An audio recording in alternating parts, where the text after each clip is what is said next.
The illusion of Dolce Vita Italy. It's the ultimate travel dream. We imagine ourselves effortlessly strolling through ancient cobblestone streets, sipping a perfect espresso at a sunlit piazza, and indulging in the best food of our lives. We picture ourselves laughing over long lunches, wandering through golden light, feeling like a different, more romantic version of ourselves, the moment our feet touch Italian soil. But for first-time visitors, Italy can quickly turn into a high-stress logistical maze. The fantasy and the reality collide within the first 24 hours, and suddenly you're standing in a train station you don't understand, holding a receipt you didn't expect, wondering why nobody warned you about any of this. Without realizing it, millions of tourists fall into the exact same cultural and financial traps every single year. They overpay for terrible food, get slapped with unexpected transit fines, misread signs they assumed were optional, and completely exhaust themselves by trying to tackle the country the wrong way, treating it like a checklist instead of a place with its own personality. Italy has its own unspoken rhythm, its own set of rules, and its own unique pacing. It has survived thousands of years of empires, invasions, renaissances, and reinventions, and it has absolutely no intention of rearranging itself around your itinerary. If you try to force your own travel habits onto it, the country will push back, quietly, politely, but firmly. Today on the Travel Tribes, we are exposing the top 10 mistakes everyone makes on their first trip to Italy, and exactly how you can avoid them to unlock the seamless, authentic Dolce Vita vacation you actually planned. Let's dive in. Mistakes 1 to 4. The cultural and culinary blunders. Let's start with the mistakes that happen at the table, because nothing ruins an Italian vacation faster than bad food and accidental disrespect. Italians take their food traditions as seriously as their history, and the rules, while unwritten, are followed with near religious consistency. Mistake 1. Ordering a cappuccino after 11 o'clock am. To Italians, dairy is strictly viewed as a morning-only breakfast fuel that aids early digestion. It's paired with a cornetto, drunk quickly, and treated as a gentle way to wake the body up, not as an all-day indulgence.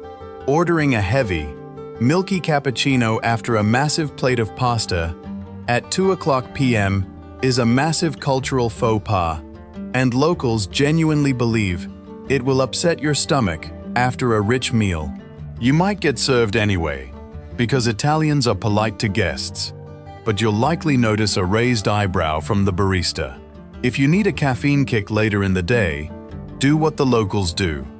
Order un café, a simple, elegant shot of espresso, taken in seconds, standing up. No judgment attached. Mistake 2. Falling for the pane coperto trap. When the bill arrives, many tourists get furious, seeing an extra 2 to 4 euros per person added to the total, labeled as coperto.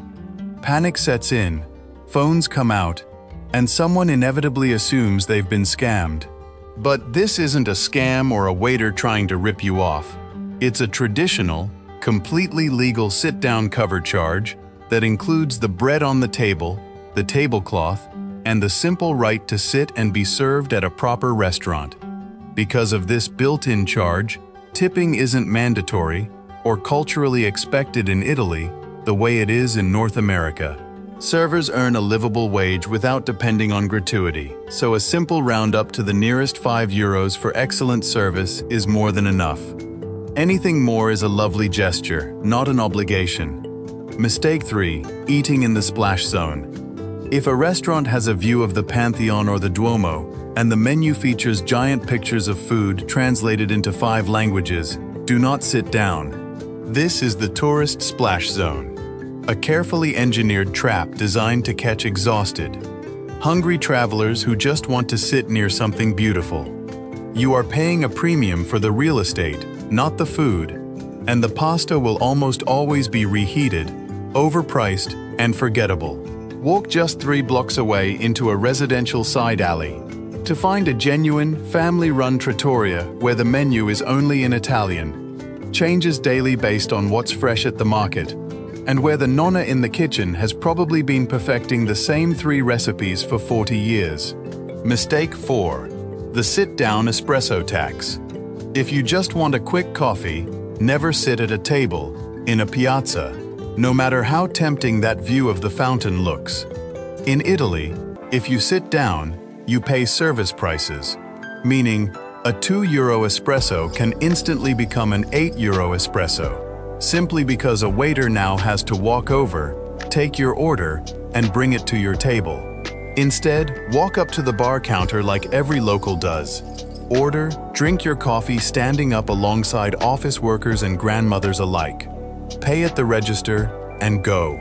It takes 90 seconds, costs a fraction of the price, and is honestly the most authentic version of Italian coffee culture you can experience. Mistakes 5 to 8. The logistical nightmares. Moving on to logistics. Italy's infrastructure is incredible, historic, and genuinely efficient once you understand it, but it expects you to know how it works, and it will not hesitate to fine you if you don't. Mistake 5. Forgetting to validate your train ticket. In Italy, buying a regional train ticket is only half the job. Before boarding, you must stamp or validate that ticket in one of the small green or white machines standing near the platform entrance. Skip this step, and even a legitimately purchased ticket becomes technically invalid the moment a conductor checks it, resulting in an on-the-spot fine that can run anywhere from 50 to a couple €100. No exceptions, no sympathy for jet-lagged tourists. Locals validate their tickets almost without thinking, a quick habitual tap before they even find their seat. Make it part of your own routine. Buy, validate, board. In that exact order, every single time. Mistake 6. Driving into a ZTL without knowing it. Many of Italy's most beautiful historic centers, Florence, Rome, Bologna, Milan, are protected by ZTL zones, or Zona a Traffico Limitato, restricted traffic areas monitored by automatic cameras rather than police officers. These zones are often unmarked, to the untrained eye, with only a small white sign and a flashing camera light indicating the boundary. Tourists renting cars regularly drive straight through them without realizing it, and weeks later, back home, they receive a fine in the mail. Sometimes several fines, one for each unauthorized pass, each carrying its own separate penalty. Before driving anywhere near a historic center, check the ZTL boundaries online, or simply park outside the old city walls and walk in. Mistake 7. Jaywalking and ignoring pedestrian signals. Italian street life looks chaotic and improvised, which leads many visitors to assume the rules are loose or non-existent. In reality, several Italian cities have quietly increased enforcement of jaywalking laws. In recent years, particularly in tourist-heavy centers, and officers do issue fines to pedestrians who cross against a red signal or step off a curb outside a marked crossing. Locals seem to cross wherever, whenever, with total confidence. But they've spent a lifetime reading the rhythm of the traffic, judging gaps and driver behavior with practiced precision.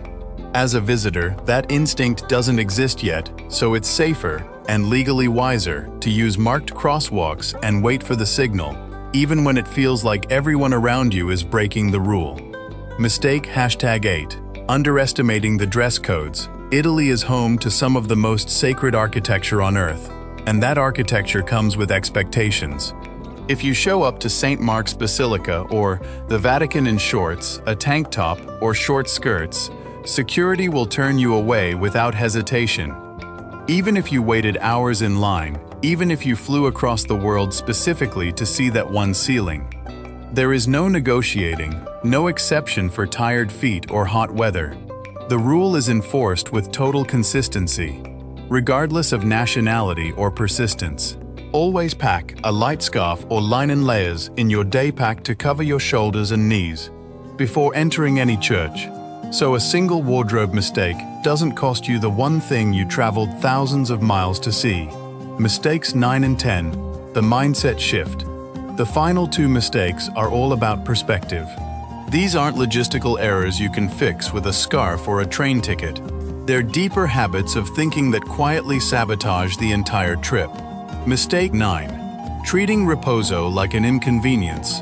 In many parts of Italy, especially outside major tourist zones, shops, family restaurants, and pharmacies close down between 1 p.m. and 4 p.m. This is riposo, the Italian afternoon siesta, a tradition rooted in centuries of surviving brutal summer heat.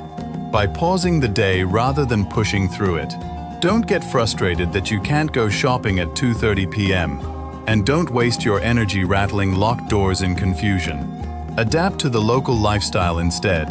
Use this time to head back to your room, rest, recharge, maybe nap the way generations of Italians have, and prepare for a beautiful late-night evening out, because dinner here rarely even begins before 8. Mistake 10. Sacrificing il dolce far niente. The absolute biggest mistake you can make in Italy is trying to see everything at the expense of experiencing anything. First-timers often pack their itineraries so tight that they forget to enjoy the present moment, sprinting from landmark to landmark, with a checklist mentality, snapping a photo, and rushing to the next stop before they've even looked up. Italy isn't a museum to be checked off. It's an art form to be savored, slowly, the way you'd savor a long dinner rather than swallow it in 3 bites. The best parts of your trip won't be the famous paintings. They will be the hour you spent sitting on a stone wall, watching the light change over rooftops, enjoying il dolce far niente, the sweetness of doing nothing. Act 5. Your flawless Italian journey. By bypassing these 10 classic missteps, you don't just save time and money, you transform your status from a stressed-out tourist to a welcomed guest. You stop fighting the country's rhythm and start moving with it, and that shift changes everything about how the trip feels, from the first cappuccino you correctly skip after breakfast, to the last quiet evening you spend doing absolutely nothing at all. You align yourself with the beautiful rhythm of Italian life, and in doing so, you finally get the version of Italy you actually came looking for. Thanks for joining us today on the Travel Tribes. If you found these tips valuable for your upcoming journey, make sure to hit that subscribe button, give this video a thumbs up, and leave a comment below. Which Italian city are you heading to first? Ci vediamo alla prossima. See you on the next adventure.